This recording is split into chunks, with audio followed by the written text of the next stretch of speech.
नगर पालिका कर्मचारी संगठन जिंदाबाद, हर कर्मचारी संगठन जिंदाबाद, वर्कर यूनिटी जिंदाबाद, कर्मचारी एकता जिंदाबाद। अभी तो नहीं लड़ाई है और जोर जन्म की टक्कर में जो हमारा जो पुराने जो समझौते हैं 29 अक्टूबर या 29 अक्टूबर 2022 व 5 अप्रैल 2023 का जो समझौता 2 बार की वार्ता का जो प्रोग्राम है हमारा, सरकार ने बातें मानी हैं लेकिन कोई चिट्ठी पत्री जारी नहीं किया। हम सरकार से कह देना चाहते समय रहते चिट्ठी पत्री जारी करते इस मतलब लड़ाई को निपटाए। सरकार अगर ये नहीं ऐसा नहीं करेगी तो हम काम छोड़ हड़ताल पर जाएंगे। इसकी जिम्मेदारी हरियाणा सरकार की। सहमति बनी थी लेकिन धरातल पर लागू नहीं हुई।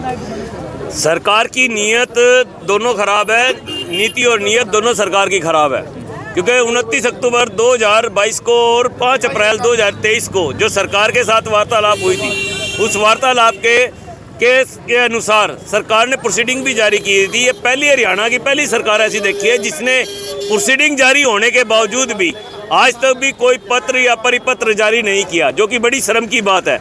हम इस मंच के माध्यम से कहना चाहते हैं कि जो ये 2 दिन की पूरे हरियाणा प्रदेश के अंदर टूल डाउन पेन डाउन की जो हड़ताल जारी हुई है, इसमें हम कहना चाहते हैं आपके मीडिया के माध्यम से सरकार को, भाई सरकार होश में आए, वरना ये जरूरी नहीं है कि ये 2 दिन की हड़ताल होगी, ये आगे भी बढ़ सकती है अगर सरकार ने हमारी मांगों का समाधान नहीं किया। के अंदर हाउस की बैठक भी चल रही है।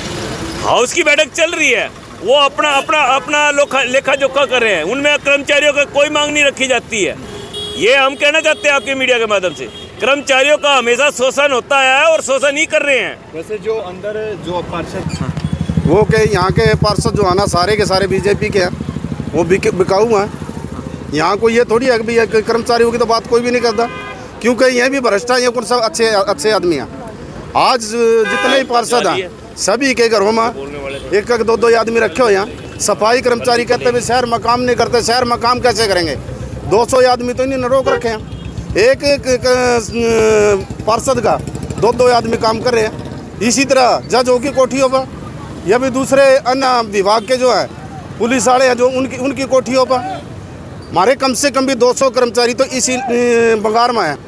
और हमारे कर्मचारी हैं 1064, 50 कर्मचारी कम से कम हमारे दफ्तर के अंदर हैं जो पढ़ाई लिखाई का काम कर रहे हैं।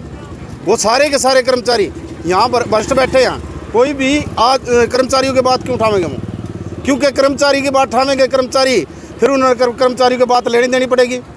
भाई ये जो अपना काम खो रखा है, भैया क्यों रख रखे? 200 कर्मचारी जो रख रखे हैं, क्यों रख रखे? मांग क्या आप लोगों की? हमारी मांग ये है कि हमारे 3480 कर्मचारी जो गुड़गांव में हटाए गए, वो पहले पेरोल पर लिए गए, पेरोल पर लेने के बाद वो वापसी हट गया। और इसी तरह फरीदाबाद में, फिर कई शहरों में जैसे पानीपत में 300 कर्मचारी हैं, यहाँ 198 कर्मचारी हैं, सभी इसी तरह काम पर मतलब लगे लगाए सब हटाए गए हैं। यह सबसे पहली मांग तो यह हमारी। दूसरा समान काम समान वेतन की और ओल्ड पेंशन की, ये कई मांगे हमारी, जो मांगे सारी की सारी। और हरियाणा कौशल विभाग ये जो बिल्कुल बंद होना चाहिए, इसका हम विरोध करें, सिरे से नकारते हैं। सरकार विकास के नाम पर भाई 2024 की तैयारी कर रहे हो, आप कह रहे हो कि आपकी मांगे नहीं पूरी थी। सरकार तो पता नहीं कौन कौन से ढकोसलेबाजी कर रही है, कौन कौन सी बयानबाजी कर रही है। सरकार तो ये भी कह रही है भी 1 लाख कुछ कर्मचारी जो हमने रोजगार दे दिया है, लेकिन वो सारा रोजगार नियमित तौर पर किसी को भी आज तक हरियाणा सरकार ने रोजगार नहीं दिया है। और ये जो ग्रुप डी की भी जो वैकेंसी निकाली जाती है, इसमें भी आप देखते हो, इसमें सफाई कर्मचारी की कोई भी भर्ती नहीं की गई है। आज 1996 के बाद और अब 2024 लगने वाला है, अब तक भी सफाई कर्मचारी की नियमित भर्ती नहीं की गई है। और जो ये कर्मचारी विभाग रोल पर आए हैं, वो उनको इन सरकार के साथ वायदा हुआ था भी सरकार 1 कलम से इनको पक्का करेगी, जो कि आज तक भी सरकार ने इनको 1 कलम से पक्का नहीं किया है। उल्टा सरकार इनका डिमोशन करने के ऊपर लगी हुई है। अभी ताज़ा उदाहरण हमारे गुरुग्राम के अंदर 3480 कर्मचारी जिनको गैर कानूनी तौर पर पॉलिसी जारी करके इनको बाहर निकाल दिया गया है, जो कि बड़ी शर्म की बात है इस सरकार के लिए। सर कोई नोटिस दिया गया था? जो आप कह रहे हैं पानीपत में भी कर्मचारियों को हटाया गया, उन पर नोटिस दिया गया? उनको कोई नोटिस नहीं दिया गया। 3480 कर्मचारी निकाले, उनको भी नोटिस नहीं दिया गया। रोहतक के अंदर 500 कर्मचारी निकाले गए, करनाल के अंदर 198 कर्मचारी हैं जो छटनीग्रस्त किए गए हैं।